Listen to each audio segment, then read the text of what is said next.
Hello everyone, my name is Aaron James, and this is a review of the film Women Talking, screenplay written and the film directed by Sarah Polley. Film stars Claire Foy, Jessie Buckley, Frances McDormand, Rooney Mara, Sheila McCarthy, Michelle McLeod, Ben Whishaw, Judith Ivey, August Winter, a collection of people. The film is based on a book of the same name written by Miriam Toews, who was inspired to write it because of events that happened in a small Christian, very conservative community in Bolivia, where over 150 women were taken advantage of, and many of them were drugged by a spray that was used to sedate animals. A group of men were convicted for these crimes that they seem to have committed between the years 2005 and 2009. I strongly believe that it happened before that. So apparently what had happened was this group of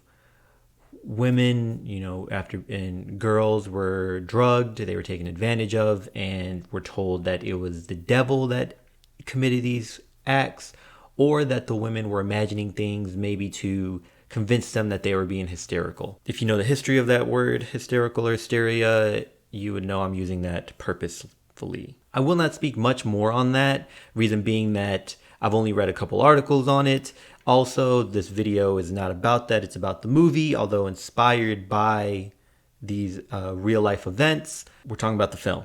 So the movie is about a group of women who meet and have a council after a collection of sexual assaults happen to women and girls within their community, and they discuss on what decision to make between leaving their community or staying behind and fighting.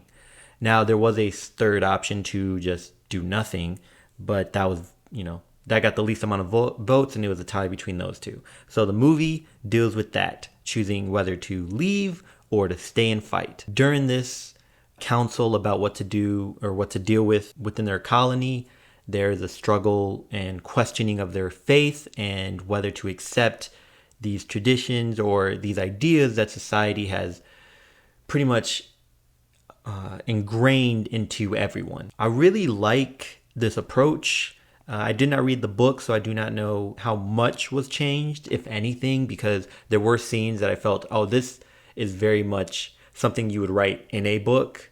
You kind of get that feeling with certain scenes and certain actions. What I do like is how it approaches this conversation. Only one cis man speaks through this entire film, and another person who would be considered a trans man does not speak much at all. And I thought that was a very interesting approach, and it was something I noticed, and I appreciated it because it added to this element about this discussion and this conversation. So the conversation goes beyond just deciding whether to leave and stay and fight, as different ideas are addressed, such as not just questioning their faith, but as well as who it is to truly blame. This is not to say that they were implying or questioning whether to find these particular men that committed these actions or committed these crimes guilty, or whether they were innocent. It was more of questioning why would we allow this, who would allow this, and why would someone find this to be okay to do and these actions to be okay to commit. There's this idea presented that everyone is a victim of this idea and this society and culture that has been presented to them and to their community. There's also the question of how people are raised to accept these certain actions and to accept committing them, accept them being done upon them, and to turn a blind eye to them. Each character has their own personality and how they deal with these experiences and traumas, because for the most part, all of these women involved have experienced it at one point in their life. And there are other layers to that. You have people that are married who have children that may or may not have been products of these acts. You have others who are not married or do not even have a person in their life, and they're pregnant from these actions. Additionally, you have a person who is so upset with the act that she refuses to really listen or take into account anything that a man says. Ben Wishaw or Wyshaw, I'm not sure how to pronounce his name.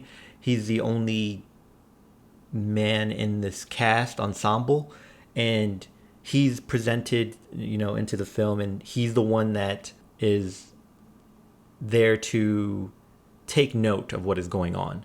Reason being is women are not allowed to learn, or not educated in the traditional sense, and not allowed to read or write. So the women in this council would like someone to take account everything that is happening, everything that is being said. So kind of like for records. Now, if you've never read the novel, or, seen this film or gotten an idea of what the film is, I would like to warn you that there's not much going on outside of women talking. I don't know why I said it like that. It's just, I felt that there was a pun there, and an unintentional pun, and I just wanted to avoid that. Much of the film is just women discussing amongst themselves what options to take, and presenting these ideas of why it should happen. At one point, there is the idea of forgiving and accepting what has happened and moving on. Each character, for the most part, it deals with their own ways of coping, or has created their own ways of coping with what happened to them, whether it be smoking, blocking it out from their mind, holding this anger and resentment towards individuals, whether it be forgetting that it happened, even accepting that it has happened and moving on with life and still loving everyone, even though such a traumatic experience has happened to them. Others remain strong with their faith and believe that they will continue on this path, and God will lead them, and God will be there to protect them, and God loves them, and that nothing has changed between their commitment and devotion to their faith. And then, of course, you have some who still believe that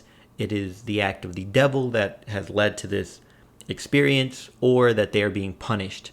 Some may even believe that they are imagining things, and this whole situation is being taken too far. There is a point in the film where they transcend into this gray area, which I thought was very well done, because it became less of, as I watched this film, I was reminded, and although I already knew this, just reminded that these conversations become difficult to have with people, because people refuse to allow anyone to be in the middle, and you must choose a side on conversations like this, and that's where it becomes political instead of just a social issue that needs to be corrected in this culture that needs to be addressed. I thought this film is a beautiful way to allow that dialogue, and without someone interrupting. You can't. It's a film. It's already been done.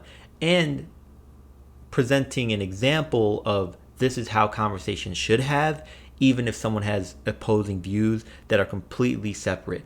And to be comfortable with being wrong, with being challenged, even if you do not believe you are wrong, because I don't want to say completely wrong, because again, this is a lot of this is based on the experiences that someone has and who you are. Because again, there is someone who was allowed the privilege to read, write, and given more advantages than everyone else in this film, but must accept, this is not your place to speak up or to lead anything, and to allow a safe space for conversation and dialogue for people who were affected by this and who are still affected, even if it's not directly done to them. I personally have not seen any films directed by Sarah Polley, so I cannot speak much on her credentials or history as far as a director. However, can't speak on this film. It was very well directed. Dialogue was good. Now, the dialogue may not have been changed much from the novel, which is to her advantage, but it was well directed. The cinematography was good. How the casting was very well done, although there were a couple people that it took me a moment to distinguish between them, and not get their names mixed up as far as the characters. I'm very happy with this film. I think it was very well executed, something to think about, and it wasn't for just one audience. I don't believe. I don't think it was meant to. I do not think it was meant to preach a message or an idea to people, and it was not meant to be targeting towards a certain group of people. It was something for everyone to have a discussion. Now, going in, there may be a group of people that say, this is something I'm going to watch because of my experience or that I strongly believe in. And there may be other people that are against this idea of watching it because of what they have heard about it. But it's something for everyone to take from. And that's where it opens up this dialogue or this idea of having a safe space for this dialogue. Now, when I went, they had these 3 buttons laid out for you to choose, right? They had buttons for everyone that said there were 3 different versions of this button. Am I saying that right? There was a collection of buttons that said do nothing. There was a collection of buttons that said stay and fight, and another collection of buttons that said leave. And when we came in, we were able to choose which one we would do, just grab the button and then walk in. And they said you can always change your mind after the film. My mind didn't change. There's not much to say about the movie without spoiling it, and I honestly do not want to say anything to spoil it. Again, it's not action-packed. There are not many location changes. It is set in this one colony, for the most part set in this one barn, and it is just discussion and it is conversation, which I think was very well done. Sarah Polley does very well with using that dialogue as voiceover work for other shots, such as when discussing the boys and the men, having shots of them, shots of their classrooms, shots of interactions between men and women. And I thought that was very good to have while having this discussion. So it didn't feel very plain and very redundant throughout the discussions. There were moments of some humor, light humor, and moments of aggression that built up some suspense and tension amongst the dialogue. I think films like this, you have to have that good dialogue or you bore me or you become preachy and corny. But this was well done. I do not know how much of the novel Sarah Polley pulled from, so I do not know who to give credit to for the dialogue, but it kept me intrigued and I would recommend at least watching it. Now, is this worth watching in theaters? I don't know.